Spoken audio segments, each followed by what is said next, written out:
Item ಯಾವುದೇ ಇರಲಿ try ಮಾಡಿ ಆಚಿ ಚಿಕನ್ ಮಸಾಲಾ. ಆಚಿ ಚಿಕನ್ ಮಸಾಲಾ. ಈಗ ಟಿವಿಕೆ ವಿಜಯ್ಗೆ ವಿಸಿಕೆ ಬೆಂಬಲ ಬಹುತೇಕ ಕನ್ಫರ್ಮ್ ಆಗಿದೆ ಅನ್ನೋದು ಗೊತ್ತಾಗ್ತಾ ಇದೆ. ವಿಜಯ್ ಸಮ್ಮುಖದಲ್ಲೇ ಬೆಂಬಲ ಘೋಷಿಸಲಿರುವ ವಿಸಿಕೆ ಇವ್ರದೇ ಒಂದು ಸ್ವಲ್ಪ ಎಂದು ಮುಂದೆ ಆಗ್ತಾ ಇತ್ತು, ಡೌಟ್ ಆಗ್ತಾ ಇತ್ತು. ಬಟ್ ಈಗ ಇಲ್ಲ, ವಿಸಿಕೆ ಬೆಂಬಲ ಬಹುತೇಕ ಕನ್ಫರ್ಮ್ ಅಂತ ಹೇಳ್ತಾ ಇದ್ದಾರೆ. ವಿಜಯ್ ಸಮ್ಮುಖದಲ್ಲೇ ತಿಳಿಸ್ತಾರಂತೆ ಬೆಂಬಲವನ್ನ. ವಿಸಿಕೆ ಮುಖ್ಯಸ್ಥ ತಿರು ಸಾರಥ್ಯದಲ್ಲಿ ವಿಜಯ್ ಜೊತೆ ಮಾತುಕತೆ ಆಗುತ್ತೆ. ವಿಸಿಕೆ ಕಚೇರಿಯಲ್ಲೇ ಮಾತುಕತೆ ನಡೆಯಲಿದೆ. ಇದೇ ಕಾರಣಕ್ಕಾಗಿ ವಿಸಿಕೆ ಕಚೇರಿಗೆ ವಿಜಯ್ ಭೇಟಿ ಕೊಟ್ಟಿದ್ದಾರೆ.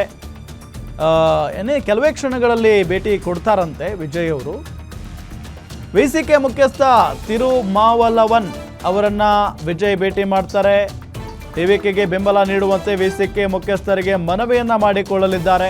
ಚೆನ್ನೈನ ಅಶೋಕ ನಗರದಲ್ಲಿರುವ ವಿಸಿಕೆ ಪಕ್ಷದ ಕಚೇರಿಗೆ ಭೇಟಿ ಕೊಟ್ಟಿರು. ಯಾವುದೇ ಕ್ಷಣದಲ್ಲೂ ವಿಸಿಕೆ ಕಚೇರಿಗೆ ಆಗಮಿಸ್ತಾರೆ ವಿಜಯ್. ಡಿಸಿಎಂ ಸ್ಥಾನಕ್ಕೆ ಪಟ್ಟು ಹಿಡಿದಿದ್ದಾರೆ ವಿಸಿಕೆ ಅವರು. ಇರದೇ 2 ಸ್ಥಾನಗಳು, ಅದರಲ್ಲಿ ಡಿಸಿಎಂ ಬೇರೆ ಬೇಕಂತೆ. ವಿಸಿಕೆ ಕಚೇರಿಗೆ ವಿಜಯ್ ಆಗಮಿಸುವ ಹಿನ್ನೆಲೆ ಬಿಗಿ ಭದ್ರತೆಯನ್ನ ನೀಡಲಾಗಿದೆ. ಟಿವಿಕೆ ವಿಜಯ್ಗೆ ವಿಸಿಕೆ ಬೆಂಬಲ ಅಂತೂ ಬಹುತೇಕ ಕನ್ಫರ್ಮ್ ಅನ್ನೋದು ಗೊತ್ತಾಗ್ತಾ ಇರುವಂತ ಸಂಗತಿ. ಸೊ ಒಂದು ಕಡೆ ಬಹಳಷ್ಟು ಅನುಮಾನ ಇತ್ತು, ಆಗುತ್ತಾ ಇಲ್ವಾ, ಬಹುಮತ ಸಾಬೀತುಪಡಿಸೋದಕ್ಕೆ ಸಾಧ್ಯನಾ ಇಲ್ವಾ ಅಂತ ಹೇಳಿ. ಈ ಜಂಜಾಟದ ನಡುವೆ ಪಶ್ಚಿಮ ಬಂಗಾಳದಲ್ಲಿ ಬಿಜೆಪಿಯ ಮೊದಲ ಮುಖ್ಯಮಂತ್ರಿಯಾಗಿ ಸುವೇಂದು ಅಧಿಕಾರಿ ಪ್ರಮಾಣ ವಚನ ಸ್ವೀಕರಿಸಿದ್ರು. ಇಷ್ಟೆಲ್ಲ ಆಯಿತು. ಈಗ ತಮಿಳುನಾಡಿನ ಕಥೆ ಏನಪ್ಪಾ ಅನ್ನೋ ಪ್ರಶ್ನೆ ಎಲ್ಲರೂ ಮಾಡ್ತಾ ಇದ್ದಾರೆ. ತಮಿಳುನಾಡಿನಲ್ಲಿ ಇದುವರೆಗೂ ಕೂಡ ಈ ಗೊಂದಲ ಬಗೆಹರಿತಾ ಇಲ್ವಲ್ಲ. ಬಹುಮತ ಸಾಬೀತುಪಡಿಸೋದಕ್ಕೆ ಸಾಧ್ಯ ಆಗುತ್ತಾ ಇಲ್ವಾ, ಸಾಧ್ಯತೆ ಎಷ್ಟರ ಮಟ್ಟಿಗಿದೆ, ಎಲ್ಲದರ ಬಗ್ಗೆಯೂ ಕೂಡ ಪ್ರಶ್ನೆ ಇದ್ದೇ ಇತ್ತು. ಬಟ್ ವಿಸಿಕೆ ಅವರು ಸ್ವಲ್ಪ ಖ್ಯಾತೆ ತೆಗೆದಿದ್ರು. ಡಿಸಿಎಂ ಸ್ಥಾನಕ್ಕೆ ಪಟ್ಟು ಹಿಡಿದು ಕೂತಿದ್ದಾರೆ. ಸೊ ಈಗ ವಿಸಿಕೆ ಇರೋದೇ 2 ಸೀಟ್ಗಳು. ಸೊ ಅಲ್ಲಿ ಡಿಸಿಎಂ ಸ್ಥಾನ ಕೊಟ್ಟರೆ ಕಾಂಗ್ರೆಸ್ನವರು ಏನು ಕೇಳ್ಬೋದು? 5 MLAಗಳಿದ್ದಾರೆ ಕಾಂಗ್ರೆಸ್.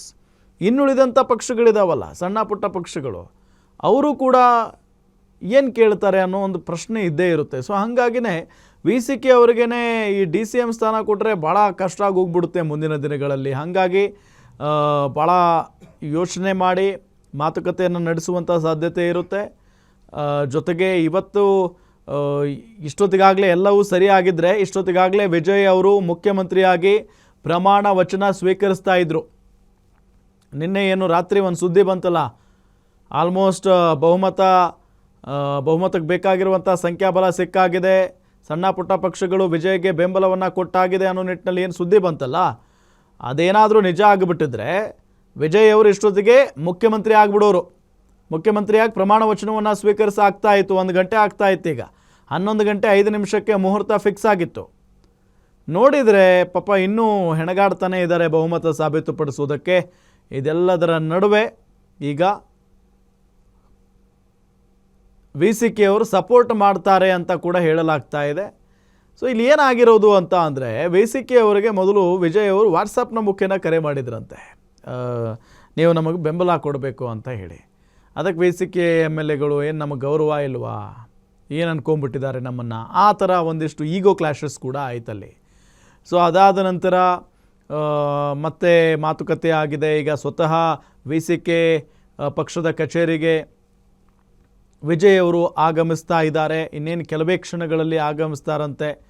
ಸೊ ಆ ನಿಟ್ಟಿನಲ್ಲಿ ಬಂದು ವಿಜಯ್ ಅವರೇ ಬೆಂಬಲವನ್ನು ಕೋರಲಿದ್ದಾರೆ. ಸೊ ಹಾಗಾಗಿ ಬೆಂಬಲ ಯಾವ ರೀತಿಯಾಗಿರುತ್ತೆ, ಜೊತೆಗೆ ಏನು ಬೇಡಿಕೆಯನ್ನು ಇಡ್ತಾರೆ ವಿಸಿಕೆ ಅವರು ಅನ್ನೋದೊಂದು ಪ್ರಶ್ನೆ ಇದ್ದೇ ಇದೆ. ಸೊ ವಿಸಿಕೆ ಅವರು ಏನೇ ಬೇಡಿಕೆ ಇಟ್ಟರು ಕೂಡ ಒಪ್ಕೊಳ್ತಾರ ಹಾಗಾದರೆ ವಿಜಯ್? ಅಂಥ ಪರಿಸ್ಥಿತಿ ಇದೆ. ಈಗ ಏನೇ ಕೇಳಿದರೂ ಕೂಡ ಕೊಡಲೇಬೇಕಾದಂಥ ಅನಿವಾರ್ಯತೆ ಇದೆ ವಿಜಯ್ ಅವರಿಗೆ. ಇಲ್ಲ ಅಂತ ಅಂದರೆ ಮುಖ್ಯಮಂತ್ರಿ ಆಗೋದಕ್ಕೆ ಸಾಧ್ಯನೇ ಇಲ್ಲ ಈ ಅವಧಿಯಲ್ಲಿ, ಹಾಗಿದೆ ಪರಿಸ್ಥಿತಿ. ಸೊ ಹಾಗಾಗಿ ಈಗ ಸುದ್ದಿಗೋಷ್ಠಿಗೆ ವ್ಯವಸ್ಥೆಯನ್ನು ಕೂಡ ಮಾಡಿಕೊಳ್ಳಲಾಗಿದೆ. ಕೆಲವೇ ಕ್ಷಣಗಳಲ್ಲಿ ಸುದ್ದಿಗೋಷ್ಠಿ ನಡೆಯುತ್ತೆ. ಇದೇ ವಿಚಾರಕ್ಕೆ ಸಂಬಂಧಪಟ್ಟಂತೆ ಡೀಟೇಲ್ಸ್ ಕೊಡ್ತಾರೆ ನಮ್ಮ ಡಿಜಿಟಲ್ ಎಡಿಟರ್ ದಿಲೀಪ್. ನೇರ ಸಂಪರ್ಕದಲ್ಲಿ ಜಾಯ್ನ್ ಆಗಿದ್ದಾರೆ. ದಿಲೀಪ್, ಫೈನಲಿ ಈಗ ಒಂದು ಹಂತಕ್ಕೆ ಬಂದು ಮುಟ್ಟಿತಾ? ಎಲ್ಲ ಅನ್ಕೊಂಡಂಗೆ ಆಗಿದ್ರೆ ಇಷ್ಟೊತ್ತಿಗೆ CM ಆಗಿಬಿಡ್ತಾ ಇದ್ರು ವಿಜಯ್ ಅವರು. ಈಗೇನು ಪ್ರೆಸ್ ಮೀಟ್ ಮಾಡ್ತಾರಂತ, ಏನು ಕತೆ? ರಾಮ್, ಈ ಸದ್ಯದ ಮಟ್ಟಿಗೆ ಟಿ ವಿ ಕೆಗೆ ಅಗತ್ಯ ಇರೋದು ಇಬ್ಬರು ಶಾಸಕರ ಬಲ ಸಿಕ್ಕಿದ್ರೆ ತಮಿಳುನಾಡು ವಿಧಾನಸಭೆಯಲ್ಲಿ ಒಂದು ಸರಳ ಬಹುಮತಕ್ಕೆ ವಿಜಯ್ ಅವರ ಟಿ ವಿ ಕೆ ಪಕ್ಷ ಬರ್ಬೋದಾಗಿದೆ. ಈಗಾಗಲೇ ವಿಜಯ್ ಅವರ ಟಿ ವಿ ಕೆ ಪಕ್ಷದಲ್ಲಿ 107 ಶಾಸಕರಿದ್ದಾರೆ. ಜೊತೆಗೆ ಕಾಂಗ್ರೆಸ್ನ 5 ಶಾಸಕರು, CPIನ 2 ಮತ್ತು CPMನ 2 ಶಾಸಕರಿದ್ದಾರೆ. ಇವೆಲ್ಲರೂ ಸೇರಿ ಸಂಖ್ಯಾಬಲ ಒಟ್ಟು 116 ಆಗಿರುತ್ತೆ. ಒಂದು ವೇಳೆ ಏನಾದರೂ VCK ಪಕ್ಷ ಕೂಡ ಈ ವಿಜಯ್ ಪಕ್ಷಕ್ಕೆ ಬೆಂಬಲವನ್ನು ಕೊಟ್ಟರೆ ಆಗ 118 ಅಂದರೆ ಮ್ಯಾಜಿಕ್ ನಂಬರ್ನ ವಿಜಯ್ ಅವರು ಈಸಿಯಾಗಿ ರೀಚ್ ಆಗ್ತಾರೆ. ಈ ಒಂದು ಮ್ಯಾಜಿಕ್ ನಂಬರ್ನ ಘೋಷಣೆ ಮಾಡೋ ಸಂಬಂಧ VCK ಪಕ್ಷ ಇವತ್ತು ಬೆಳಗ್ಗೆ 10 ಗಂಟೆಗೆ ಒಂದು ಸುದ್ದಿಗೋಷ್ಠಿಯನ್ನು ಆಯೋಜನೆ ಮಾಡಿತ್ತು. ಆ ನಂತರ 10 ಗಂಟೆಗೆ ಆಯೋಜನೆ ಮಾಡಿದ್ದ ಸುದ್ದಿಗೋಷ್ಠಿಯನ್ನು 11:30ಕ್ಕೆ ಮುಂದೂಡಿಕೆ ಮಾಡಲಾಯಿತು. ಇದೀಗ ವಿಜಯ್ ಅವರೇ VCK ಪಕ್ಷದ ಕಚೇರಿಗೆ ತಮಿಳುನಾಡಿನ ರಾಜಧಾನಿ ಚೆನ್ನೈನ ಅಶೋಕಪುರಂನಲ್ಲಿರುವಂಥ VCK ಪಕ್ಷದ ಕಚೇರಿಗೆ ವಿಜಯ್ ಅವರೇ ಭೇಟಿ ನೀಡ್ತಾರೆ ಅನ್ನೋ ಮಾಹಿತಿ ಹಿನ್ನೆಲೆಯಲ್ಲಿ ಇದೀಗ ಸುದ್ದಿಗೋಷ್ಠಿಯನ್ನು 11:30ರಿಂದ ಮತ್ತೆ ಮುಂದೂಡಿಕೆ ಮಾಡಲಾಗಿದೆ. ಇದೀಗ ವಿಜಯ್ ಅವರ ಸಾರಥ್ಯದಲ್ಲಿ ಏನು VCK ಪಕ್ಷದ ಮುಖ್ಯಸ್ಥರಾದಂಥ ಚಿರು ಅವರು ಕೂಡ ಈ ಒಂದು ಸಭೆಯಲ್ಲಿ ಇರ್ತಾರೆ ಅನ್ನೋ ಮಾಹಿತಿ ಇದೆ. ಇಬ್ಬರು ನಾಯಕರು ಈ ಒಂದು ಸುದ್ದಿಗೋಷ್ಠಿಯನ್ನು ಉದ್ದೇಶಿಸಿ ಮಾತನಾಡುವಂಥ ಸಾಧ್ಯತೆ ಇದೆ. ಈ ಹಿಂದೆ ಏನು ನಿನ್ನೆಯೇ ಈಗಾಗಲೇ VCK ಪಕ್ಷ ಬೆಂಬಲ ನೀಡುತ್ತೆ ಅಂತ ಹೇಳಲಾಗಿತ್ತು. ಆದರೆ VCK ಪಕ್ಷದ 2 ಶಾಸಕರ ಪೈಕಿ ಒಬ್ಬರು DCM ಪಟ್ಟಕ್ಕೆ ಮತ್ತೊಬ್ಬರು ಸಚಿವ ಸ್ಥಾನವನ್ನು ಕೇಳಿದ ಕಾರಣದಿಂದಾಗಿ VCK ಅಧಿಕೃತವಾಗಿ ತಮ್ಮ ಮೈತ್ರಿಯನ್ನು ಪ್ರಕಟ ಮಾಡಿರಲಿಲ್ಲ. ಒಂದು ವೇಳೆ ನಿನ್ನೆ ಮೈತ್ರಿ ಪ್ರಕಟ ಆಗಿದ್ದಿದ್ರೆ ಇವತ್ತು ಏನು ಪಶ್ಚಿಮ ಬಂಗಾಳದಲ್ಲಿ ಸುವೇಂದು ಅಧಿಕಾರಿಯವರು ಪ್ರಮಾಣ ವಚನ ಸ್ವೀಕರಿಸಿದ್ರು ಅದಕ್ಕಿಂತ 1 ಗಂಟೆ ಮುಂಚೆ ಅಂದರೆ 10 ಗಂಟೆಗೆ ವಿಜಯ್ ಅವರ ಪ್ರಮಾಣ ವಚನ ನಡಿಬೇಕಾಗಿತ್ತು. ಆದರೆ VCKಯ ಒಂದು ಬೆಂಬಲ ತಡವಾದ ಕಾರಣದಿಂದಾಗಿ ವಿಜಯ್ ಅವರ ಪ್ರಮಾಣ ವಚನ ಬಹುಶಃ ನಾಳೆಗೆ ಮುಂದೂಡಿಕೆಯಾಗಿದೆ ಅಂತ ಹೇಳ್ಬೋದು.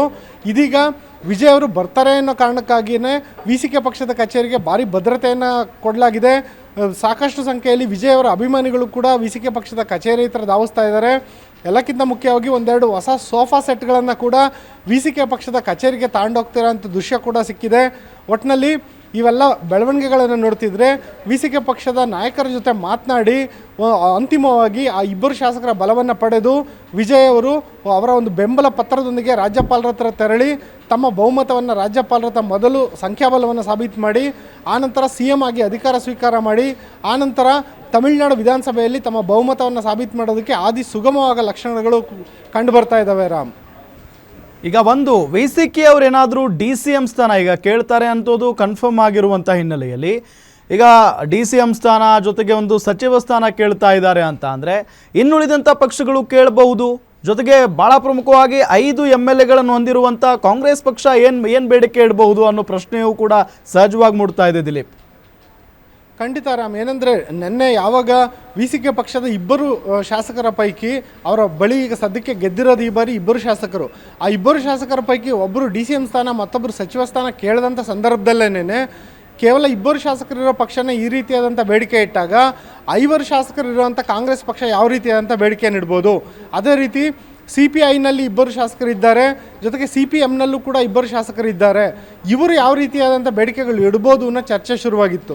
ಇದೀಗ ವಿಜಯ್ ಅವರೇ ಖುದ್ದಾಗಿ ಒಂದು VCK ಪಕ್ಷದ ಕಚೇರಿಗೆ ಭೇಟಿ ನೀಡಿ ಮಾತುಕತೆ ನಡೆಸ್ತಿರೋ ಹಿನ್ನೆಲೆಯಲ್ಲಿ ಬಹುಶಃ ಅವರು ಒಂದು DCM ಸ್ಥಾನದ ಬೇಡಿಕೆಯಿಂದ ಹಿಂದೆ ಸರಿಯೋ ಸಾಧ್ಯತೆಗಳೇನಾದರೂ ಇದಾವ ಅನ್ನೋ ವಿಶ್ಲೇಷಣೆ ಕೇಳಿಬರ್ತಾ ಇದೆ.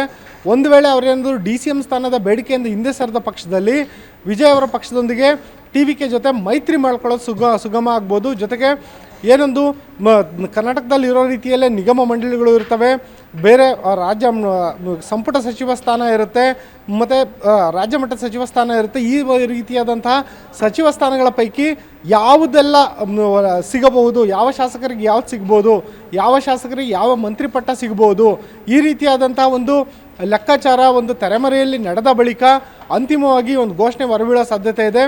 TVK ಪಕ್ಷ ಯಾವಾಗ CPI, CPM ಮತ್ತು ಈ ಒಂದು CVK ಪಕ್ಷಗಳಿಗೆ ಯಾವ ರೀತಿಯಾದಂಥ ಸಚಿವ ಸ್ಥಾನಗಳನ್ನು ನೀಡುತ್ತೆ ಅದರ ಆಧಾರದ ಮೇಲೆ 5 ಸದಸ್ಯರನ್ನು ಹೊಂದಿರುವಂಥ ಕಾಂಗ್ರೆಸ್ಗೆ ಏನು ಸಿಗಬಹುದು ಅಂತ ಅಂದಾಜು ಮಾಡಬಹುದಾಗಿದೆ. ರಾಮ್.